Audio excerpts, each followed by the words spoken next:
Hey guys, today I want to talk to you about making a focal point for your staircase garland. Now, if you saw my home tour part 1, you saw where I decorated my staircase using Christmas stockings as an accent to the garland. If you didn't see it, I'll link it below. So I used the bottom stocking as a focal point, meaning the focal stocking had more embellishments than the rest of the garland. So today I want to show you how to make a focal point but on a smaller staircase like the one I have in my kitchen. So here I'm working with a bead garland, very similar to the one that I used in my tour last year, and if you didn't see that tour, I will link it below so you can see what it looks like on a full staircase. But today I have already started with one end, and I'm using 3 strands of beads, and they're different colors, the white, the blue, and the silver. And so now I'm going to show you how to get the different lengths on the beads. Okay, before I move on to the top part, I just wanted to show you how you have to gather all the beads and connect them with this wire. And so once you get the desired length that you want, you just tie it and tie it really tight so that these beads do not move. And then go ahead and attach it to your banister. And I'm just using the same wire. And don't worry about all of this stuff because that's going to be covered up. Now I happen to have 2 separate silver chains, and I'm just letting this extra cord hang, and I'm gonna just stick it inside the stocking when I'm done because I didn't want to cut it. You could cut it if you want, and let me just warn you that there are beads out there that are on a string. These happen to be, I think, individually glued so they don't move. So you can cut them between the beads, but there are some that if they move, that means you will be cutting the string and all the beads will fall off of your string. So these are the ones that you're going to want to get so you can cut them where you need to when you have your desired length. Okay, so let's go ahead and now I'll take you up top and just let you see how I do the lengthening part.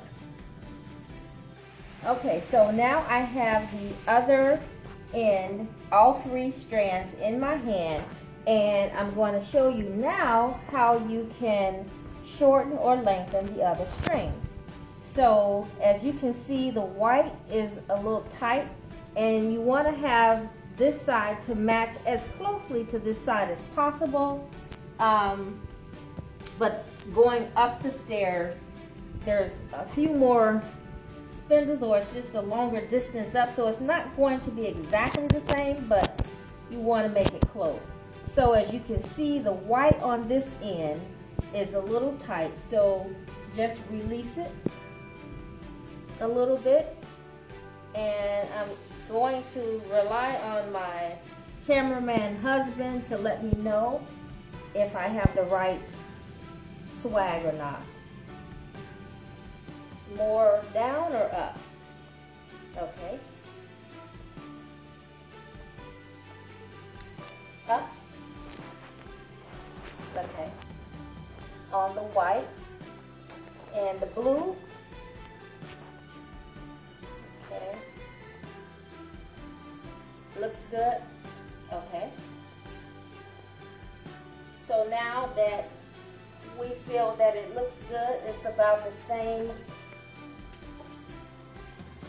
on the swag, I'm going to go ahead and tie it with the twist tie, the silver, and I'm going to tie all 3 strands together. Make it tight so that they don't move. And if you find that one strand is longer once you twist it, or if you step down, if you don't have anyone to help you, all you need to do is loosen the wire and start over.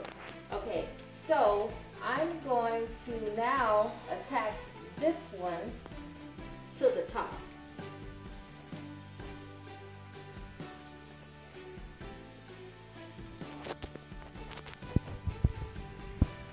And don't worry about all of this mechanics showing, because I'm going to cover that up, and I'll show you that in a minute. Okay, so just like in the front, I'm going to use the stocking to as my focal point. And on this one, I'm just like in the front, I'm just stuffing this with different greenery and other picks. This one, the crystal rocks, and some of the flock greenery, and that is going to be my focal point. This is going to be the one that will stand out the most. And let me show you what I'm going to put on the other side. Okay, and then this is what I'm going to put on the ends. And you want your other decorated item to be less full. So this one definitely is smaller than what will be in the middle. And so what I'm going to do now is go ahead and finish embellishing these and hang them up so you can see what it looks like. Okay, now that I have the stocking in place, I'm just going to stuff it with different evergreen picks, or you can stuff it with whatever you like, flowers, poinsettias, whatever, but I'm going to use the evergreen picks.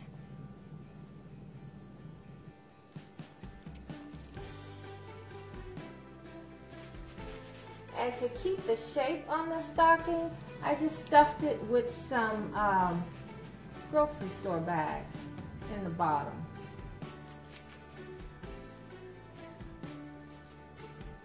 Just using just a variety.